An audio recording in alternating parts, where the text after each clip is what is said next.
विजय कुमार ने प्रेस वार्ता कर कहा कि आज मैं आप सभी को संबोधित करते हुए गहन पीड़ा और एक भारी हृदय के साथ खड़ा हूं, न सिर्फ अत्याचार विरोधी संघ के अध्यक्ष के रूप में बल्कि एक ऐसे व्यक्ति के रूप में जो श्री वाई पूरन कुमार की त्रासदीपूर्ण मौत से उनके परिवार, दलित समुदाय और इस देश में न्याय के ताने बाने पर बड़े गहरे जख्मों को महसूस करता है।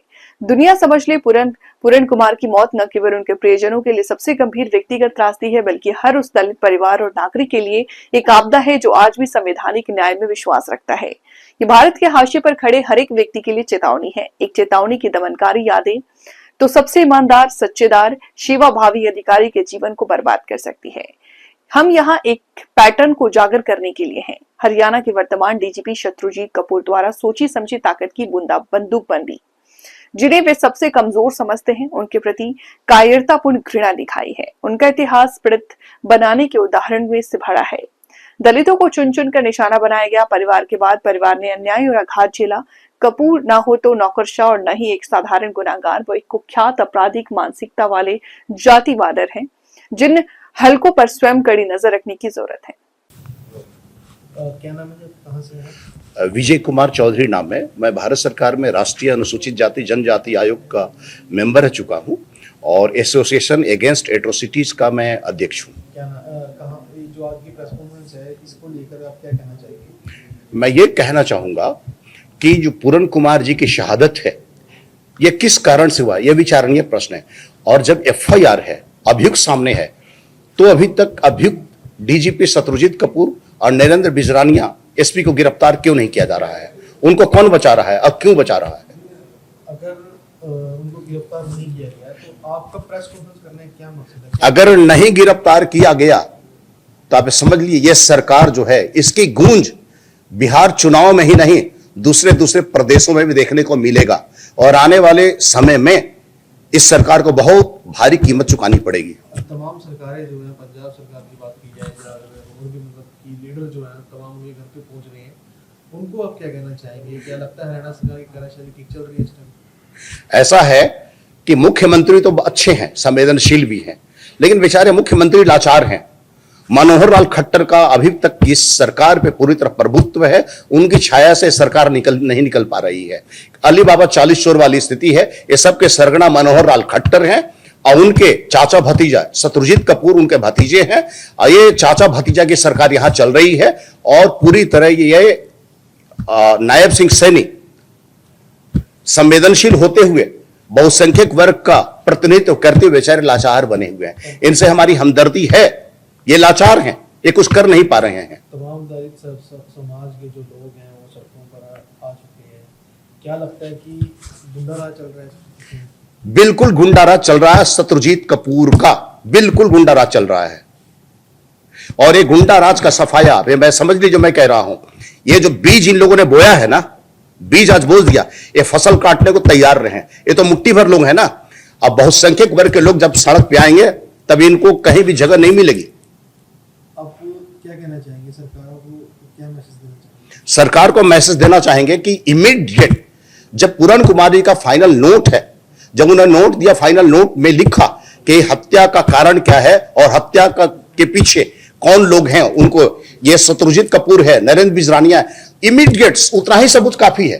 तुरंत उनको गिरफ्तार करके जेल के भीतर डालना चाहिए और फास्ट ट्रैक कोर्ट में देना चाहिए ताकि जल्दी जल्दी उनको सजा हो सके। सर, क्या लगता है आपको, अगर इतना बड़ा अधिकारी हरियाणा का इस तरह का जो आत्महत्या कर सकता है तो आम आदमी कहां से कोई, मैं वही बात तो कह रहा हूं कि जब एक इतने बड़े अधिकारी के साथ घटना घट सकती है। अब सोचिए 5 जनरेशन का शव पड़ा हुआ है, जिसके घर में 4-5 आईएएस है, आईपीएस है, उनकी पत्नी आईएएस है और उनका एक रिलेटिव यहां का पंजाब का एमएलए है।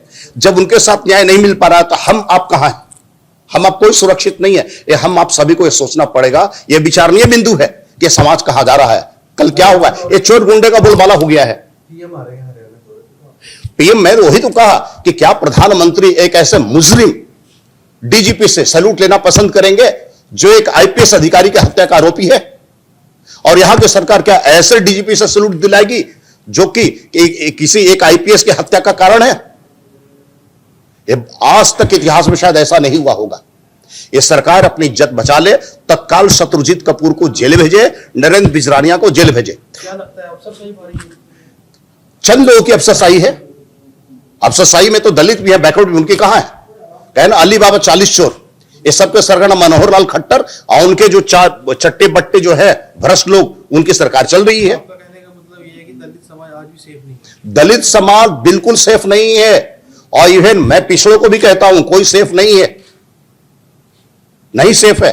इसलिए हम सबको एकजुट होना पड़ेगा, लड़ाई के लिए आना पड़ेगा। हम लोग की आबादी 70% से ऊपर है। तमाम दलित समाज सड़कों पर तो चंडीगढ़ में दिखाई दे रहा है। सिर्फ चंडीगढ़ नहीं, मैं कह रहा हूं पूरे देश में यह आवाज हर जगह से गूंजेगी, पूरे देश में आवाज जाएगी। और मैं कह रहा हूं इसका खामियाजा आप देख लीजिएगा। मैं भी कह रहा हूं ऑन रिकॉर्ड कि इस इलेक्शन में, बिहार के इलेक्शन में बीजेपी को इसका खामियाजा भुगतना पड़ेगा। हालांकि मैं बीजेपी का सपोर्टर हूं, अभी तक जितने ही वोट दिए मैंने बीजेपी को दिया है। मेरी हमदर्दी है बीजेपी से, क्योंकि मैं खुद बीजेपी से हूं।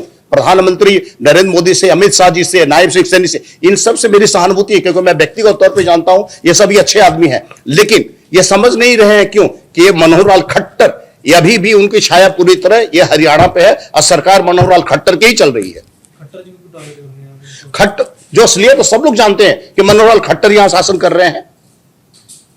सैनी सरकार को आखिरी सवाल है, क्या कहना चाहिए?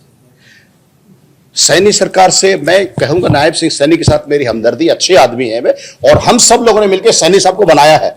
हम सभी लोग ने सैनी साहब को, बीजेपी हार जाती, अगर ये सैनी साहब नहीं होते तो शायद बीजेपी चुनाव नहीं जीतती, लेकिन सैनी साहब के कारण ये इलेक्शन बीजेपी यहां जीती है। और सैनी साहब अच्छे आदमी है। हमारा उनसे निवेदन है, आग्रह है कि जरा भी देर न करे, तत्काल, हमें कोई जांच नहीं चाहिए, शत्रुजीत कपूर मुझे जेल में चाहिए। क्या लगता है सरकार ये करना पड़ेगा, कोई रास्ता नहीं बचा है। आपको एक छोटी सी कहानी सुना देता हूं। एक व्यक्ति को सजा हुई कि उसको 1 लाख रुपए जुर्माना भरे, तो एक घटिया आदमी था, उसने कहा कि नहीं जुर्माना मैं नहीं दे सकता। बोले क्या करोगे?